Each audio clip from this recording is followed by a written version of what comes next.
Hello everyone, welcome to another talk. We're going to work a bit on Fly Me to the Moon, and we're going to talk about kind of the process of deciding voicings and how to put together really just kind of a simple chord melody sort of thing.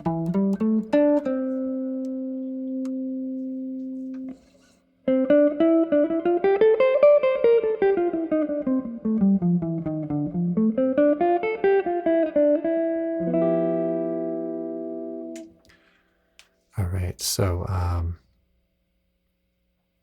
think what I'll do is I'll start out with just a little playing, a little improv to start us out, and then we'll move on to the main topic of our talk here.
Okay, great. So the basic concept behind playing on or with chord melody, working on chord melody, is to think about how the melody note relates to the chord that you're playing. Okay, and in this particular song, it follows a pretty regular pattern here. With kind of landing on the thirds quite a lot. All right, so we're going to go through, kind of check that out here. Work through that. Some issues with the cameras, it seems.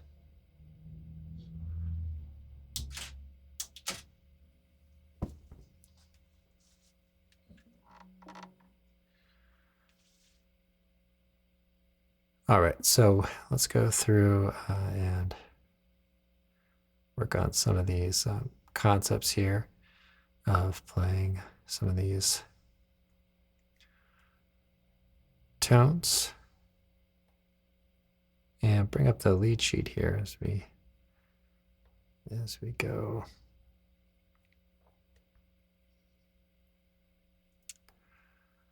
Okay, so one thing we want to do here is identify how the melody relates to the chord. So C would be, say, the flat third on the A minor chord. Okay, so we take, let's say, take the root note and take the third there.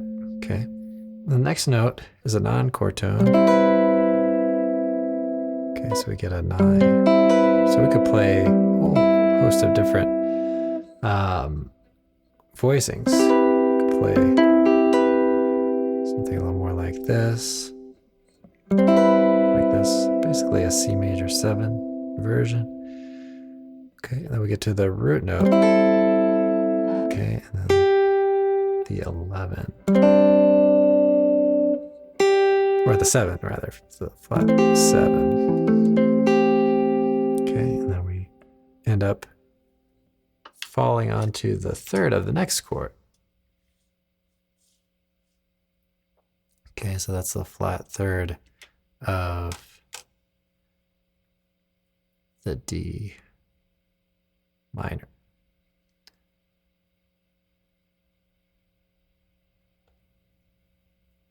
See if I can kind of get this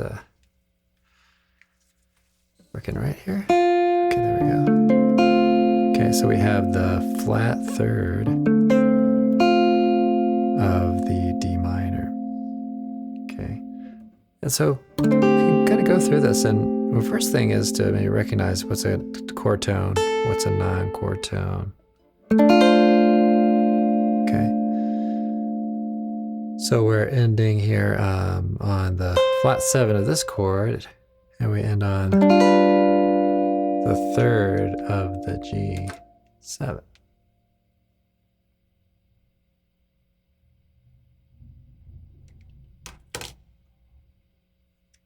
Okay, and we're just trying to keep an idea. So there's a non-chord tone. That's the 9. Okay, the root, and then moving over to the C major 7. So you see, we're really trying to track exactly where, let's say, it lands on when the chord is first introduced, or even just before the chord is introduced. So notice on this chord, we have a C major 7. Okay, and then the chord quality changes kind of underneath it as that note rings out.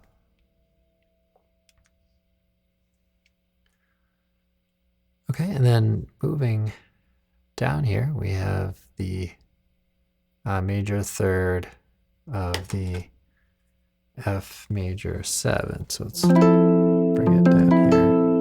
And of course you can, do a lot of different voicings. We'll talk about some real basic things. Okay, and then it's a little bit outside of the chord. You could try an inversion.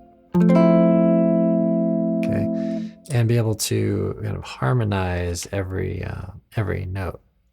But we're going to pinpoint these really significant moments where the chord changes here. So the D is going to be the flat third of the B minor 7, flat 5. Okay, and then again moving on, and then you could work through these inversions. Okay, and then what you can do from all this is start to piece together an arrangement. So find the fundamentals, and then piece together an arrangement. So the C on the A minor 7 will be the flat third. So you see, pretty much each time, at least so far, we've started with the third of the given chord. Okay, so we get the C, and then you could use that as an opportunity to work at different voicings, combinations of notes. Okay, and then here we have the major third, and the chord changes to a dominant 7. So that makes sense there. Okay. All right, so let's take a brief break, and we'll do a little more playing, and then we'll get back to more of this idea here.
Okay, well, let's get back to our talk a little bit here. And okay, so now we end up changing things around a little bit. We get the root note and the 5th on the D minor. Okay, so we get the inversions of that. So right here we have the root note. And so this is a good exercise for you to try is take a D minor 7, let's say, and identify what inversion and what voicing type you might put on it. So drop 2 is probably going to be a good starting place for a lot of these. But so drop 2, 3rd inversion, and drop 2, 1st inversion, right? And then you could change them in different ways, or make little moving parts inside there. So then the A becomes the 9, right? So you could put a big root note down there, or you could play here, and then good opportunity to check out any technical challenges that may occur as well. So what does that C do to the G7 there? So it makes it a sus sort of sound, right? And then we go to, let's say, the 1st inversion of the C major 7, or you could use E minor 7. Or maybe even drop 3 kind of voicing.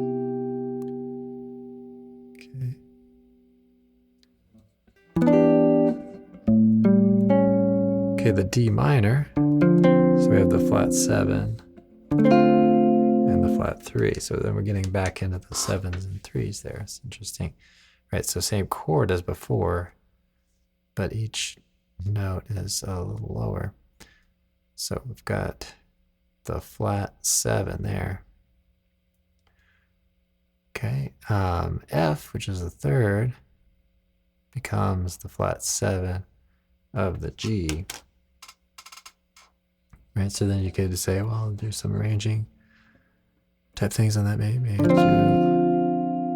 drop this note and leave the other note ringing. Okay, that's the 9 on that chord. Okay, then we have the root. And then sus4 to the 3rd.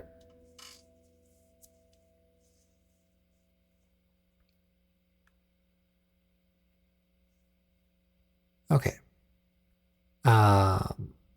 Let's see. You know what? I think we kind of skipped over a chord here. Let's go back. Let's go back to the first A here. Let's look at this. Is actually really super important. So notice we have this G sharp on the E, right? So just kind of leading up to that.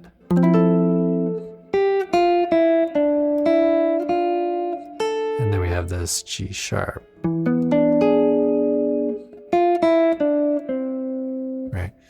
So that is a part where, you know, you want to make sure that you're not simply pulling out of the key of no sharps, no flats, that you have this E dominant 7 there, right? And then you can kind of think of the Phrygian dominant to help just kind of put that into context and how that all works there.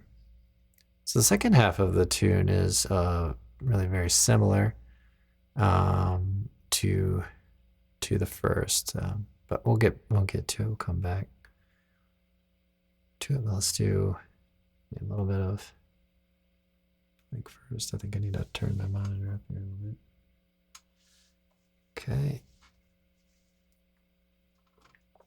and so I'll kind of put some chords in there. Let's go through this a little bit. Just gonna kind of start right on it for now here.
so let's take a look at the second half of the tune. So everything really just kind of fairly similar.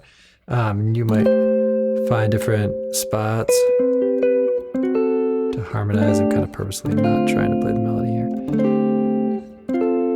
Okay. And find maybe different kind of cool voicings and things. Maybe try.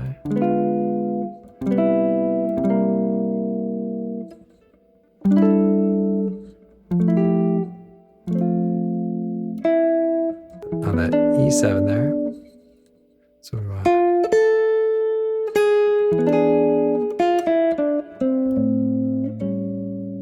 Okay, then we have.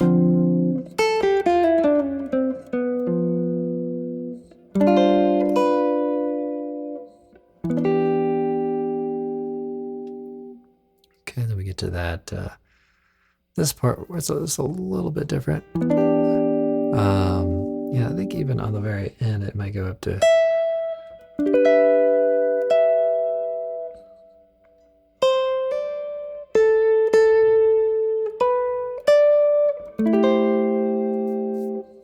Okay, so hitting some different notes there and working on some different segments of the tune. All right, everybody. Well, thanks for checking out this video, this live stream. Hope you enjoyed it, and I will see you all in the next one. Have a great practice session.